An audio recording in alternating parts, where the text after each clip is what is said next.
I'm Sarah, just your average 26-year-old working as a manager in a trading company. You wouldn't pick me out in a crowd, short hair, simple style, more into spreadsheets than fashion spreads. That day, sitting in the corner of my favorite cafe with a black coffee and my laptop, I didn't expect anything unusual. Just another day. But life had other plans. The cafe was buzzing with the usual mix of people, some buried in their laptops, others chatting away. Then there was this couple at the next table, catching everyone's attention.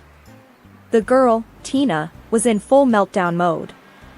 "Jake, you're unbelievable. How could you even think of doing that?" She was practically shouting. Jake, a regular-looking guy in a button-up shirt, seemed cornered.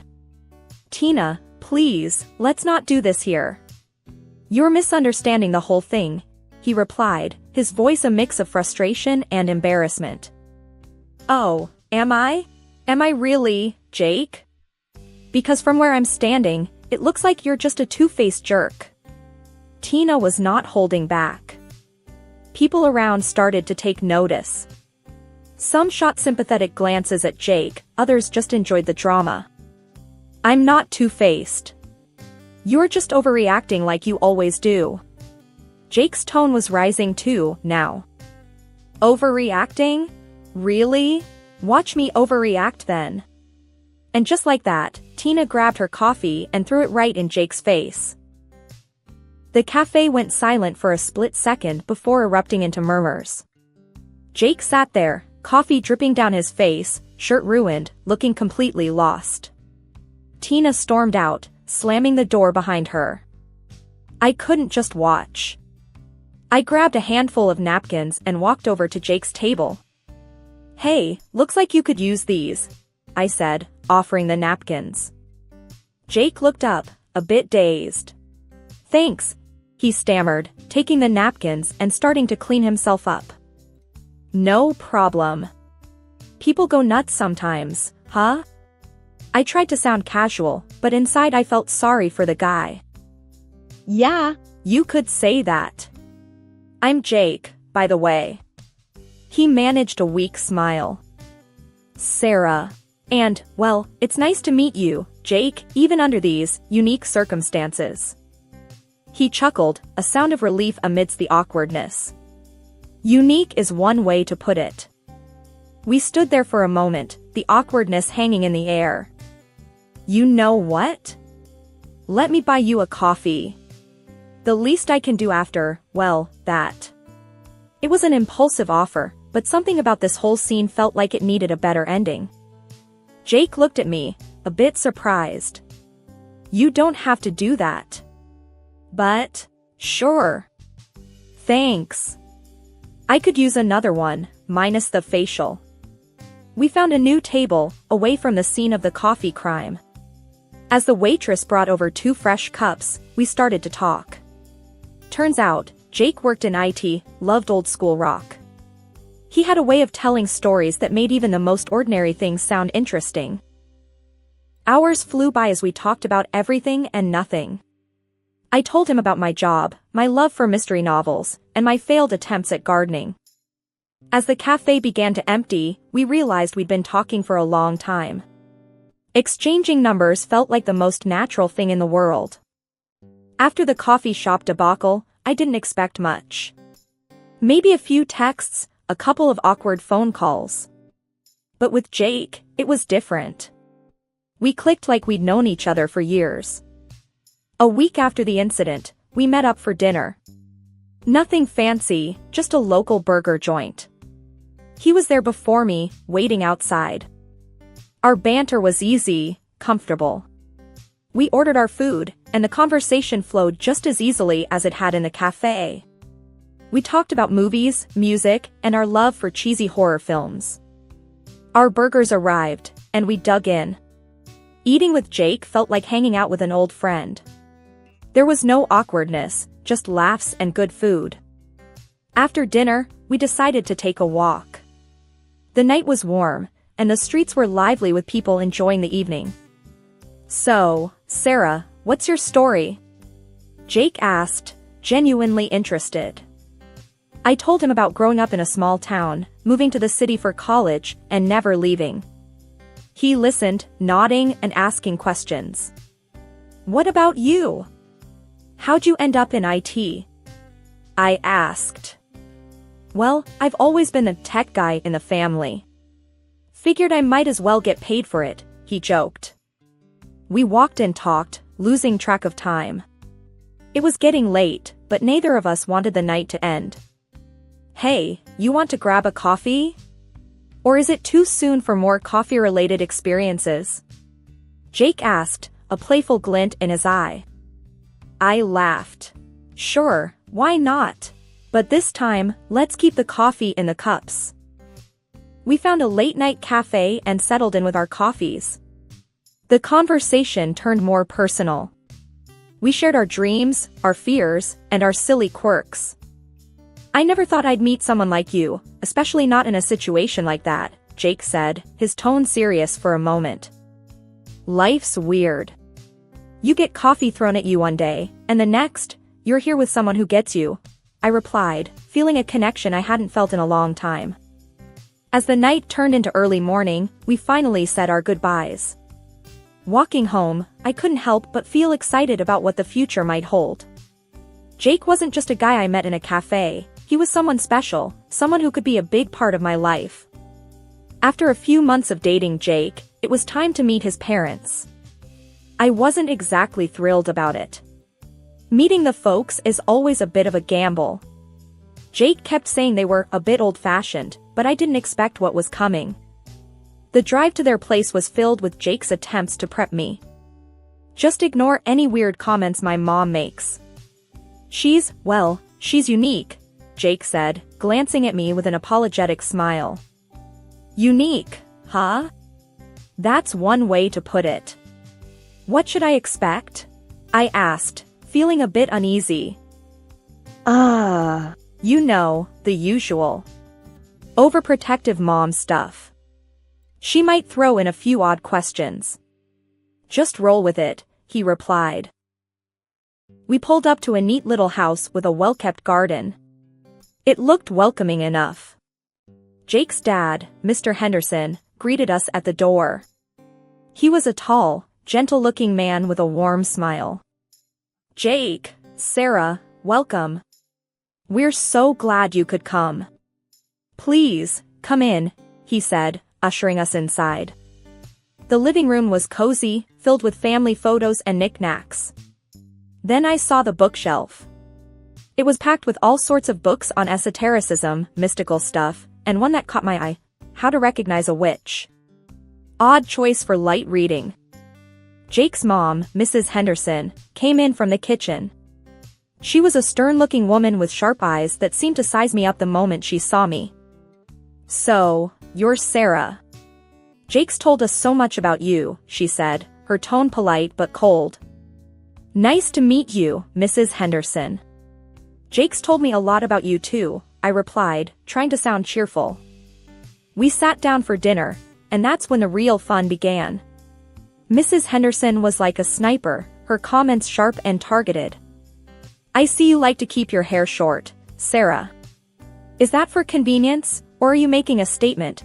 She asked, eyeing my haircut. I was taken aback but managed to reply, oh, just for convenience. Easier to manage, you know? I see. I always believed a woman's hair was her crown, she said, almost dismissively. Jake's dad tried to change the subject. So, Sarah, Jake tells us you're in trading. That must be interesting. Yeah, it's pretty engaging. Markets are always changing, keeps me on my toes, I said, grateful for the change in topic. The conversation moved to safer grounds for a while. But Mrs. Henderson wasn't done yet. So, Jake, what happened to that nice girl you were seeing before? The lawyer, what was her name? Tina? She turned to Jake, a pointed look in her eyes. Jake choked on his water. Mom, I'm with Sarah now. Tina is in the past. Oh, I'm just making conversation. No harm meant, Mrs. Henderson said, but her tone said otherwise.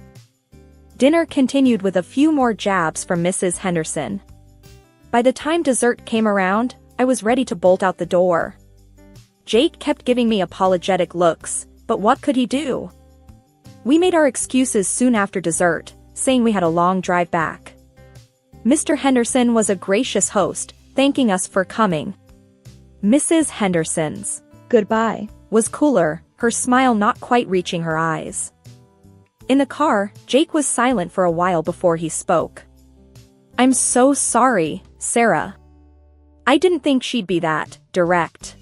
"It's okay, Jake. I knew it wasn't going to be a walk in the park. But hey, at least we survived, right?" I tried to lighten the mood. "Yeah, survived and learned. Next time, we're meeting at a neutral location. Away from any witch-hunting books," he said, trying to joke. I laughed, but inside, I couldn't help but feel a bit rattled. Mrs. Henderson had made quite an impression, and not a good one. I wondered what I had gotten myself into. Our wedding day was supposed to be the happiest day of our lives, but it had a shadow hanging over it, Jake's mom, Mrs. Henderson. After that first dinner, things hadn't improved much, and her attitude was always a bit frosty. We'd sent the invite, but deep down, I had a sinking feeling. The ceremony was beautiful, simple but perfect. We had it in a small garden, just close family and friends. But as I walked down the aisle with my dad, I couldn't help but notice the empty seat where Mrs. Henderson should have been. Jake noticed too, I could see it in his eyes. After the ceremony, during the reception, Jake pulled me aside. "Hey, I just wanted to say, I'm sorry my mom didn't show. I know it means a lot to have everyone here," he said, his voice tinged with disappointment. I took his hand. "Hey, it's okay. Today's about us, remember? Not who's not here. Let's just enjoy our day." He smiled, but I could tell he was hurt. "You're right. Let's make the most of it." The rest of the evening went by in a blur of congratulations, dancing, and laughter. But there was a moment, just before the cake cutting, when Jake's dad, Mr. Henderson, came over. "Sarah, Jake, I just want to apologize for my wife's absence. I know it's not ideal, but please know, she wishes you well," he said, his eyes sincere. "We appreciate that, Mr. Henderson." "Thank you for being here," I replied, trying to keep the mood light. "Call me John, please. And I wouldn't miss this for the world. You two are perfect for each other," he said, giving us both a warm smile. Despite the snub from his mom, our wedding day was everything I'd hoped for. It was the start of our new life together, just me and Jake, against whatever the world threw at us. And I couldn't have been happier. A few weeks into our married life, Jake and I had settled into our cozy apartment. Life was smooth until an unexpected invitation arrived from Jake's mom, Mrs. Henderson, for a dinner at their place. Considering her absence at our wedding, this was a surprise. Saturday evening, we arrived at Jake's parents' house. The familiar neat garden, the well-kept house, it all seemed too normal. Mrs. Henderson greeted us at the door with a smile that didn't quite reach her eyes. "Welcome, Jake, Sarah. So glad you could come," she said, her tone polite but strained. We sat down for dinner in their dining room, the air filled with the aroma of roasted meat and herbs. Mr. Henderson was his usual welcoming self, trying to make small talk. Mrs. Henderson, however, had a different agenda. "So, Sarah, how's the married life? Must be a change from your single days," she started off, eyeing me critically. "It's wonderful, thank you. Jake and I are very happy," I replied, trying to keep my tone light. "That's nice to hear. Marriage is a serious commitment, after all," she said, her eyes flickering towards Jake. Then, without any warning, she dropped a bombshell. "You know, Jake, I bumped into Tina the other day. Remember her? Your ex? She's doing quite well. A shame things didn't work out between you two," Mrs. Henderson said casually, as if this was normal dinner conversation. Jake's fork clattered against his plate. "Mom, why are you bringing this up now? That's not appropriate," Mrs. Henderson continued, ignoring Jake's discomfort. "I just think it's a shame.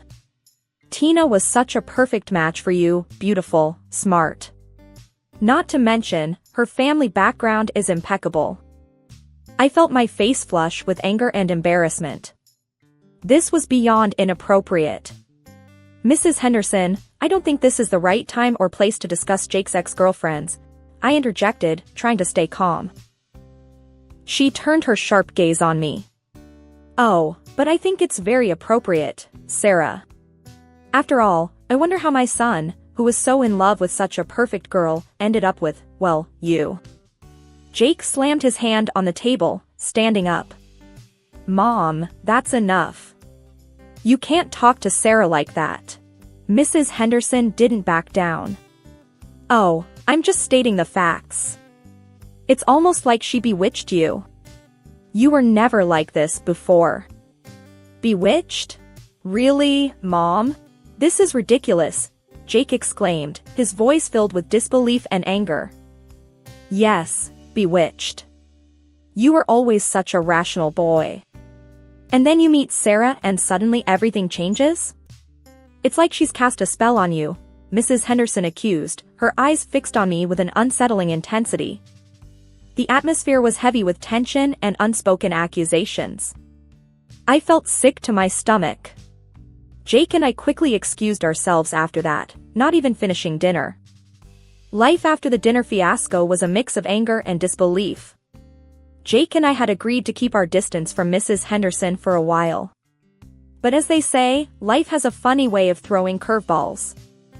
It was a lazy Sunday morning, and Jake and I were lounging in our living room, still in our PJs, when we heard a knock on the door. I peeked through the peephole and my heart sank. It was Mrs. Henderson. I shook my head, opening the door reluctantly. "Mrs. Henderson, what a surprise. Is everything okay?" "Oh, Sarah, Jake, I just wanted to talk." "May I come in?" she asked, her voice unusually soft. We exchanged a glance, both of us hesitant. But we let her in, not wanting to cause a scene outside. We sat in the living room, an awkward silence filling the space. Mrs. Henderson was the first to break it. "I know the last time we met didn't go well. I wanted to apologize. I may have overstepped," she started, her voice low. Jake raised an eyebrow. "Overstepped? Mom, you accused Sarah of witchcraft." "I know, and I'm sorry. It's just, I worry about you, Jake. You're my son.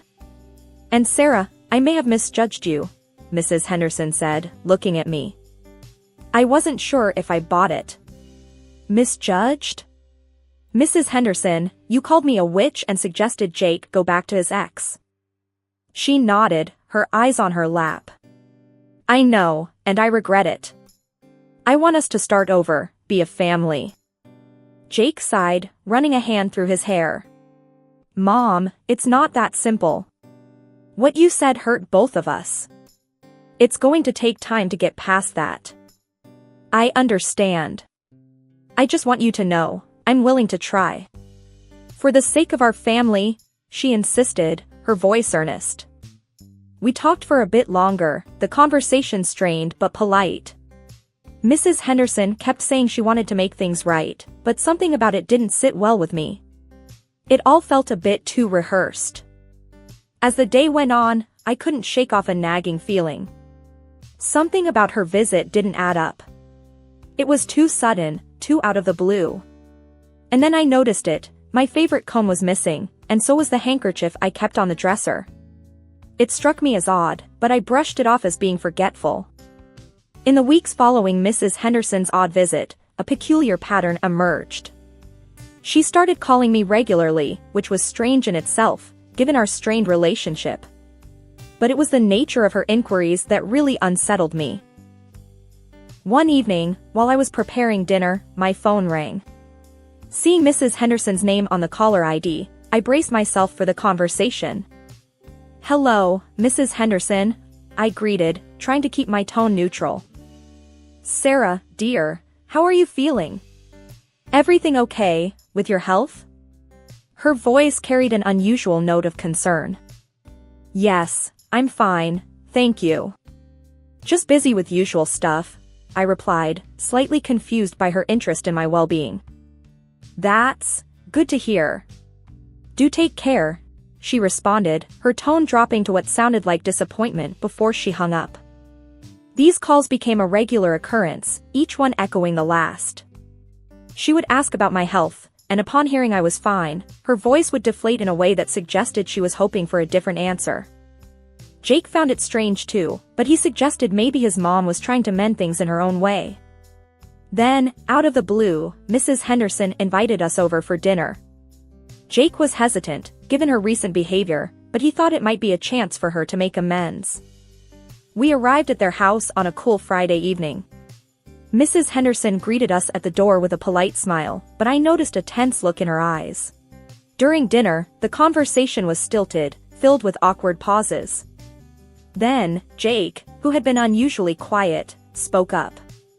"Mom, I've actually been feeling unwell lately. Just can't seem to shake this cold," he said, a hint of frustration in his voice. The moment he said that, Mrs. Henderson's face drained of color.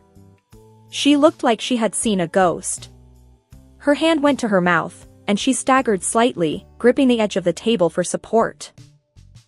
"Jake, what do you mean you've been sick?" Her voice was barely a whisper, her eyes wide with shock. "Yeah, it's been a few weeks now. Just a persistent cold, but it's annoying," Jake explained, looking concerned at his mother's reaction. Mrs. Henderson swayed on her feet and then, to our utter shock, fainted right there in the dining room. After Mrs. Henderson regained consciousness, a tense silence hung over the room. Her eyes, red and watery, were fixed on Jake, who looked both worried and confused. "Mom, what's going on? Why did you faint like that?" Jake asked, his voice laced with concern. Mrs. Henderson took a deep, shaky breath. "I have to confess something," she started, her voice barely above a whisper. "I did something terrible because I thought Sarah was." Jake urged her to continue. "Thought Sarah was what, Mom?" Mrs. Henderson hesitated, then continued with a tremble in her voice. "I thought Sarah had bewitched you. So, I made a voodoo doll to get rid of her, but I think I used your hair by mistake." The room fell into a stunned silence. I felt a chill run down my spine. "A voodoo doll? Of me?" I managed to say, my voice trembling with disbelief and shock. "Yes," Mrs. Henderson whispered, reaching under her chair to pull out a small, crudely made doll. Strands of hair were tied around it, and its appearance sent a wave of dread through me. Jake's face turned from concern to horror. "You did what? Mom, that's insane. You can't seriously believe in that stuff." Mr. Henderson, who had been quiet, now stood up, his face a mix of shock and anger. "Martha, what have you done? This is beyond anything I could have imagined." Jake was visibly shaking with anger. "I can't believe this, Mom.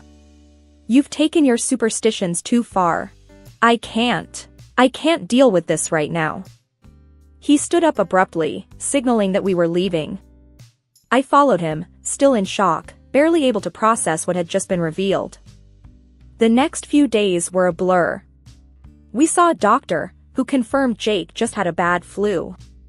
Mrs. Henderson's actions, while disturbing, had no real impact on his health.